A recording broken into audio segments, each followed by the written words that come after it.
Hello. Pak Anies Baswedan dan kelompoknya gencar bernarasi akan melakukan perubahan.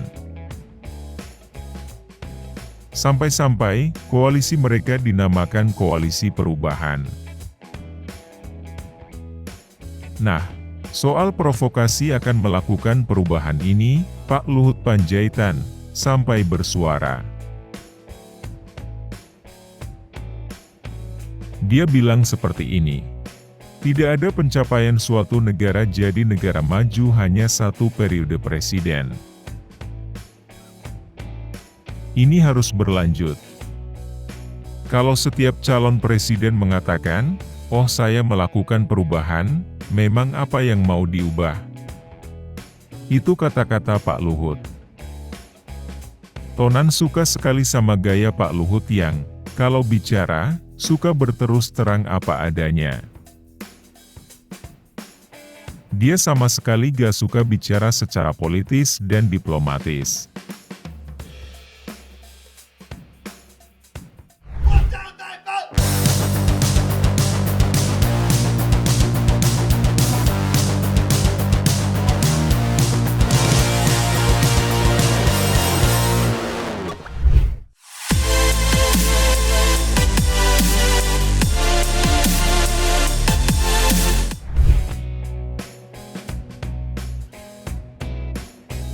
Menurut Tonan, ada dua masalah mendasar dari narasi perubahan yang dibawakan Pak Anies dan koalisi perubahannya. Ini dua masalah yang mendasar banget. Yang pertama, seperti yang dikatakan sama Pak Luhut, apa yang mau diubah? Selama ini, memang gak jelas apa yang mau diubah sama Pak Anies dan gerombolannya. Apa dia mau berhenti bangun jalan tol? Apa dia mau berhenti bangun MRT, LRT dan kereta cepat?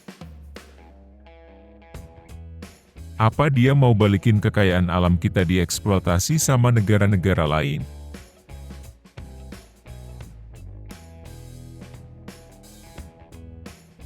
Menurut Tonan, pertanyaan Pak Luhut soal narasi perubahan Pak Anies benar banget. Menurut Pak Luhut, buat membangun Indonesia jadi negara maju, negara yang sejahtera, negara yang adil dan makmur, itu tidak hanya butuh kepemimpinan dari satu orang sebagai presiden saja.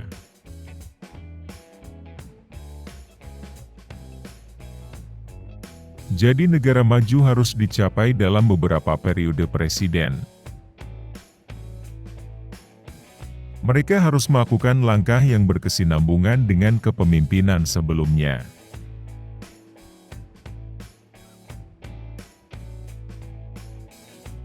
Kita butuh 3-4 presiden buat bisa mencapai posisi sebagai negara maju yang sejahtera.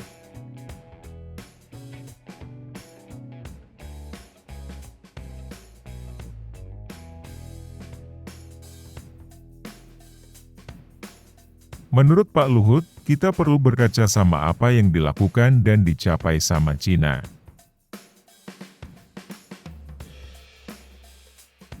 Cina bisa jadi negara yang cukup maju karena punya kebijakan yang dari tahun ke tahun.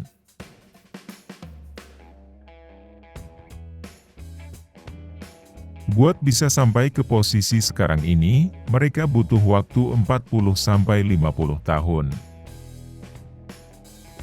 Jadi, kalau di negara kita presiden dibatasi masa jabatannya cuma 10 tahun, kita butuh paling tidak 4 presiden buat mencapai cita-cita kemerdekaan kita.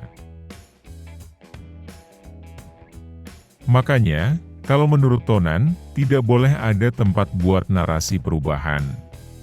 Ini berbahaya karena bisa bawa Indonesia malah jadi mundur lagi ke belakang. Atau, mungkin Pak Anies memang mau bawa Indonesia mundur ke belakang? Apakah Pak Anies mau bawa Indonesia jadi negara khilafah? Apakah itu yang dimaksud Pak Anies dengan perubahan? Indonesia jadi negara khilafah? Pak Anies dan teman-temannya mestinya sadar kalau pembangunan yang dilakukan Pak Jokowi udah ada di jalur yang benar. Memang, ini belum sempurna. Masih ada kekurangan di sana-sini. Tapi, kita sudah ada di jalur yang benar buat jadi negara maju. Kepuasaan masyarakat sama hasil pembangunan Pak Jokowi mencapai 80%. Itu artinya masyarakat juga setuju kalau Indonesia udah mencapai banyak kemajuan. Jadi, apalagi yang mau diubah dari semua pencapaian ini? Yang harusnya dilakukan calon pemimpin mendatang adalah memperbaiki yang masih kurang dan mempercepat apa yang sudah baik. Tapi, kalau bicara soal Pak Anies Baswedan, di sini muncul persoalan kedua. Ini ada persoalan kedua dari narasi perubahan yang dibawakan Pak Anies dan koalisi perubahannya. Masalahnya, apakah Pak Anies dan kelompoknya punya kemampuan buat melakukan perubahan atau melakukan perbaikan dan percepatan? Dari pengalaman dia memimpin di Jakarta, kita semua tahu kalau Pak Anies gak bisa kerja. Dia pemimpin yang lemah. Dia lemah dalam eksekusi. Dia juga lemah di hadapan oligarki. Salah satu contoh lemahnya Pak Anies adalah soal reklamasi. Waktu kampanye, dia menolak keras reklamasi. Tapi, ketika berkuasa, para pengusaha reklamasi malah dibiarkan berpesta pora dan pulau reklamasi akhirnya terbangun tanpa hambatan.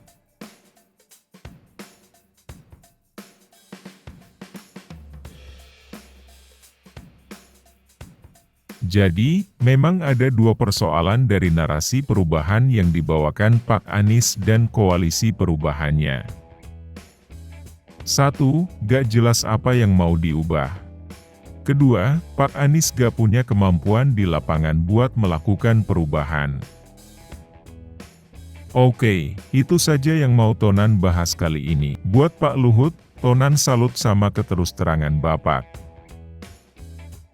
Selain itu, Tonan juga salut sama kemampuan kerja Bapak buat mewujudkan apa yang jadi visi Pak Jokowi.